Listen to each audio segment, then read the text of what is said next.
بریم با هم یه میرزا قاسمی اونم به روش اصیل گیلانی درست کنیم.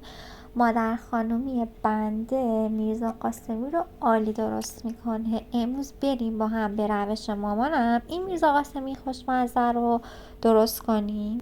اول از همه اگه شما هم مثل من تو خونه آپارتمانی زندگی میکنین و شرایط کباب کردن بادمجون رو ندارین، یه سینی بذارید روی گاز، ترجیحاً سینی رویی باشه تا داغ بشه و بعد بادمجونای قلمی و محلی که مخصوص گیلانه رو روش کباب میکنم. یه شکاف هایی روی بادمجون ایجاد کردم که بادمجون بهتر کبابی بشه و کاملا مغز پخت بشه. بادمجونا رو چند بار این رو میکنم تا کاملا همه جاش مغز پخت بشه و بپزه. وقتی به این مرحله رسید بادمجون پخته، اونو زیر آب سرد میگیرم و بعد به راحتی پوستش همونجوری که میبینید جدا میشه.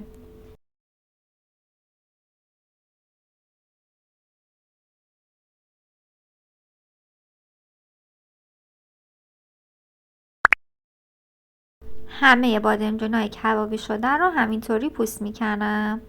کلاهک روی بادمجونم جدا میکنم و بعد بادمجونا رو با چاقو ریز خورد میکنم.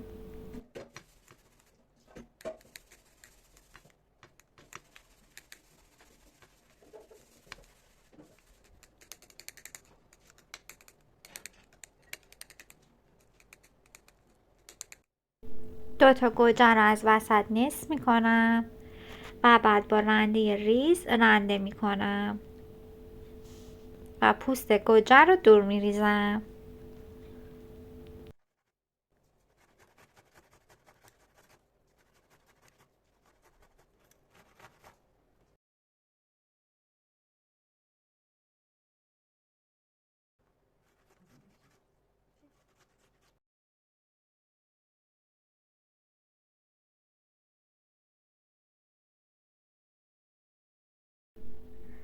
داخل تاب روغن میریزم و صبر میکنم تا روغن داغ بشه.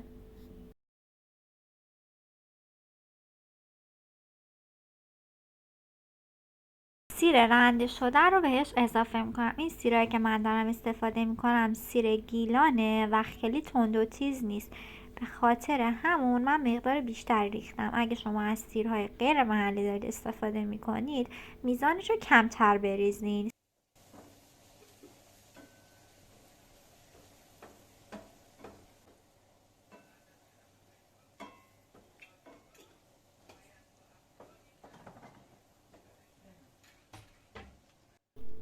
به سیر نمک و فلفل و زردچوبه اضافه میکنم.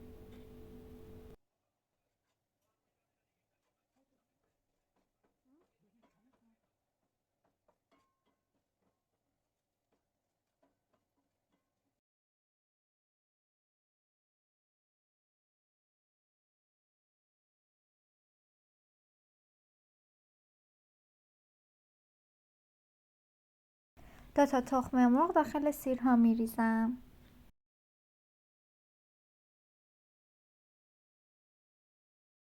بعد اینکه تخم مرغ ها بست اون رو از سیر جدا میکنم. شما نیم بند هم میتونید بردارین، چون من دوست نداشتم گذاشتم تخم مرغ ها کاملا ببنده.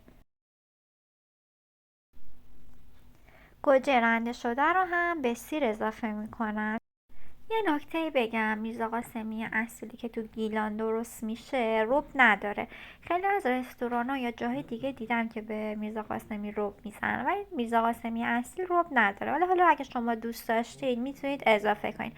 حتی تو بعضی از مناطق گیلان به میرزا قاسمی گوجه هم اضافه نمیکنن.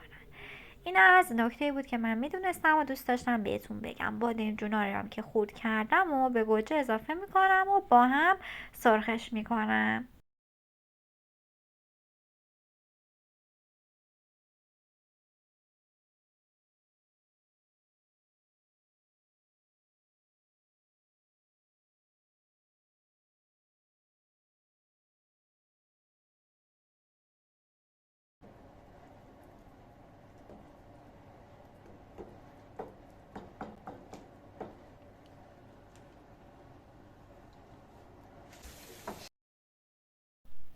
وقتی بادمجون و گوجه خوب با هم سرخ شدن و رنگ بادمجون همینطور که میبینید تغییر کرده، وقتشه که یه تیکه کره بهش اضافه کنیم. اینم یکی از نکات طلایی برای داشتن یه میرزا قاسمی اصیل خوشمزه است.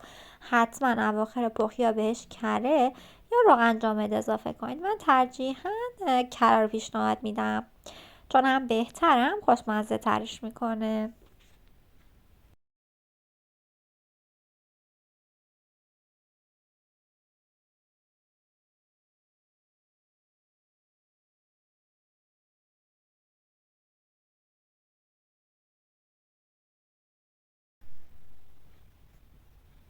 بعد اینکه کره داخلش آب شد، تخم مرغ ها رو هم روی میرزا قاسمی میذارم. به همین راحتی یه میرزا قاسمی اصیل گیلانی دارید. حتما به این روش امتحان کنید، مطمئنم که خوشتون میاد.